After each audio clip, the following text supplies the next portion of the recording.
منى زكي عاملة مسلسل جديد في رمضان اسمه تحت الوصاية. طبعا البوستر ده أول ما نزل يعني عمل ضجة كبيرة جدا على الفيسبوك، يعني كل الناس قالوا هي ازاي تبقى محجبة وبالشكل ده، ازاي تبقى مش عارفة ايه وبالشكل ده، ازاي تبقى كده. يا جماعة أنا مش شايفة أي ضجة في الموضوع، ومش شايفة أي خزعبلات في الموضوع، غير بس إن الحواجب تبقى أوفر شوية، يعني أوفر شوية، أوفر شويتين تلاتة بصراحة يعني. أكيد شغالة في شؤون الطلبة يعني كده يعني. بس يعني ما في ستات كتير بتعمل نفس الطريقة دي، ما في ستات كتير جدا بتعمل نفس الحجاب. ماله الحجاب ده يعني؟ ماله الحجاب ده؟ هو بس الحواجب هي اللي اوفر بصراحة، لكن انتوا مشفتوش حاجة عشان تحكموا على المسلسل اصلا. ده اولا. ثانيا بقى لفة الحجاب انا مش شايفة فيها اي حاجة بصراحة. مالها لفة الحجاب يعني؟ مش عارفة انا بصراحة مالها لفة الحجاب. ما في كتير جدا ستات كتير جدا، يعني انتوا عايزين لفة الحجاب عاملة ازاي يعني؟ لفة الحجاب دي اصلا فيها كذا نوع وفيها كذا طريقة، وكل واحد بيعملها بالطريقة اللي بتريحه يعني.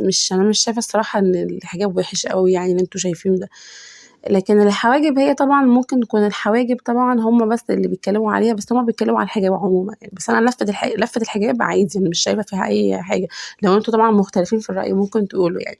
لكن الحواجب هي انا اللي الصراحة مش متفقة عليها تماما بالمرة يعني. الحواجب اوفر بتاعت شؤون طلبة وش يعني. فالناس بتقولوا طبعا دي اكيد شغالة في شؤون طلبة، دي اكيد طالعة الناس ممرمطينها وهتتجرد بقى من كل. يا جماعة طب ما تتفرجوا على المسلسل الاول، اتفرجوا يا جماعة الاول. ده غير كمان بس هو الحواجب بس اللي عليها اشكال بالنسبه لي يعني. بس ده كان فيديو النهارده. متنسوش بقى تحطوا اشتراك في القناه لو انتوا اول مره تشوفوا قناتي، واشوفكم فيديو جديد. منى زكي عامله مسلسل جديد في رمضان اسمه تحت